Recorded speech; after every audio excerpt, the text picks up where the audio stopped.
Genesis chapter 26. We're going to do verse 12. Genesis chapter 26. We're going to read verse 12.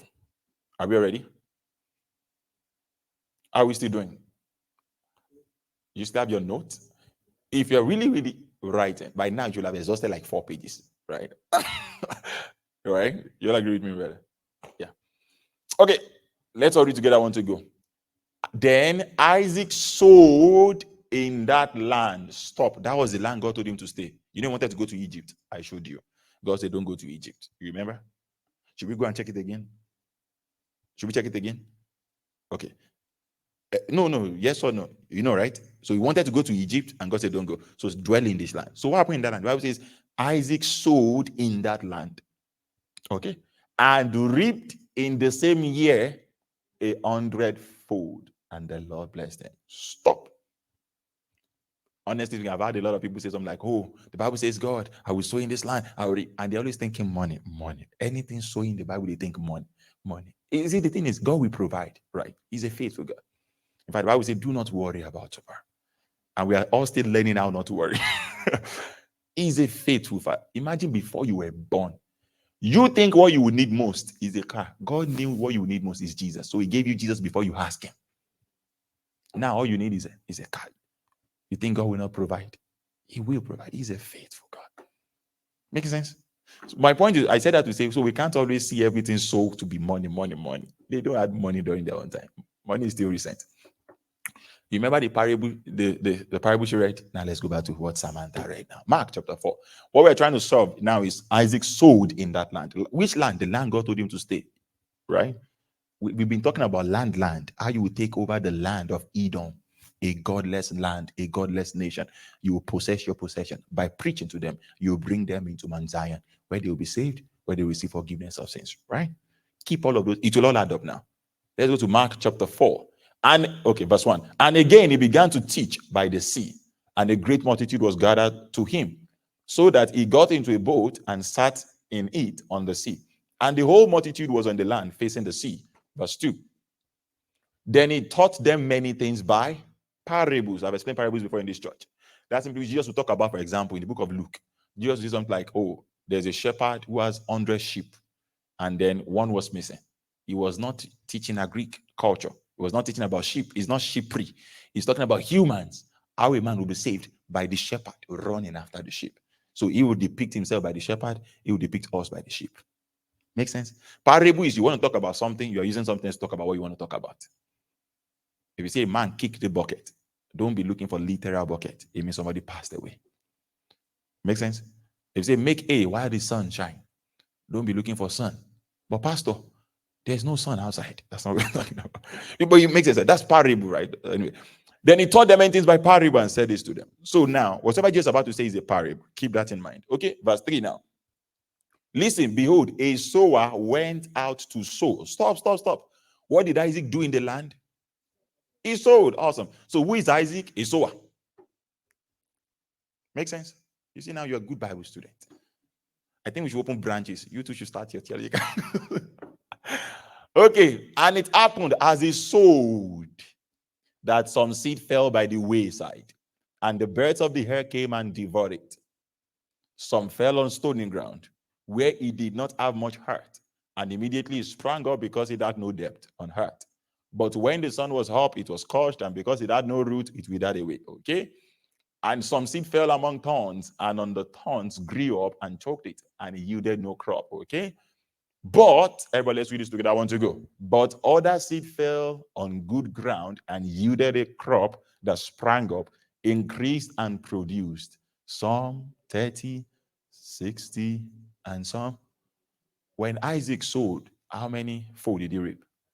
100. Good Bible student. I like this church. Who is your pastor? So 100. The Bible now says, you see, let him that has ear, let him hear. So a man can either hear, oh, so if I sow tomato now, if I sow apple, but just not talking about. You understand what I mean? Give us verse 13. Mark 4:13. Let's read Mark 4:13. We're trying to answer one question. The Bible says Isaac sowed, and I'm just telling you, it's not money. We have to settle down. It's not money. It's something greater, better than money. Yeah. And he said to them, do you not understand this parable?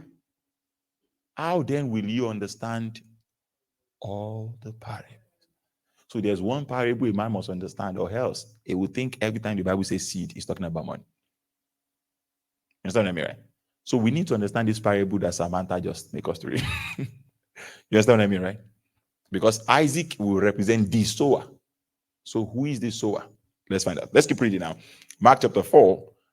Let's do from verse 14 downward. Maybe verse 14 to 19. We may not finish reading, but let's do verse 14 to verse 19. Let's start understanding what they mean. The sower sows the stop. What is the word now? The gospel. What did Jesus call it in the parable? Seed. So what is the seed? The word. What is the word? The gospel. So what did Isaac sow? Is it making sense now? How come Moses did not write it like that? All of us, we are looking for Moses. Paul will say Moses did not use great plainness of speech. He said there's a veil when people read Moses. God just wants it to be that the only way you will actually take away this veil is if you come to Christ. So I submit to you, let me state this once for all. Unbelievers can never understand the Bible. We said to that. And they say, oh, but the Bible says, they will come and be arguing one verse. You don't even understand what the whole thing is about. That's how you tell an unbeliever that when God was telling Abraham to sacrifice Isaac, he's not talking about killing, he's talking about how God will sacrifice his son. Their brain cannot understand it. Right? So my point is, so this book is not to be arguing, because most of the time people even argue, they don't know what they're saying. Because now we just realize sowing in itself is somebody preaching. Moses did not write it like that. But now we have to go and check the Bible of Jesus that unlocks other parables. If you understand this Bible, you understand every other parable. The sower sowed the word. Okay, let's keep reading now. And these are the ones, you know what? Give us, I want us to go to the good ground, because if we stick to this Bible as well, we will not finish. Verse 17, 18, 19. Let's do 20. I think 20 is where we're going. So I'm looking for the one where, 100, he reaped in 100-fold, right? So I want to see what 100-fold looks like, and then we'll understand what Genesis 26 is telling us. Let's do verse 20. But these are the ones sown on good ground. Listen, everybody. So what does good ground mean?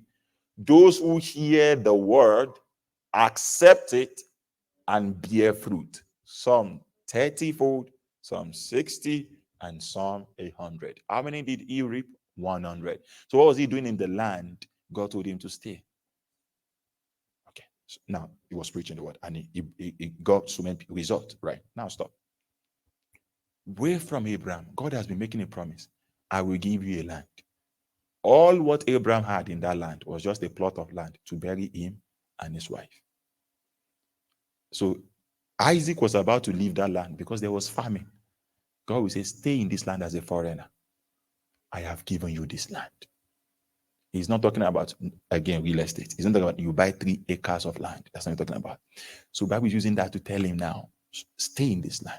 It's a foreign land, but they also need the word. They need the seed. They need the gospel.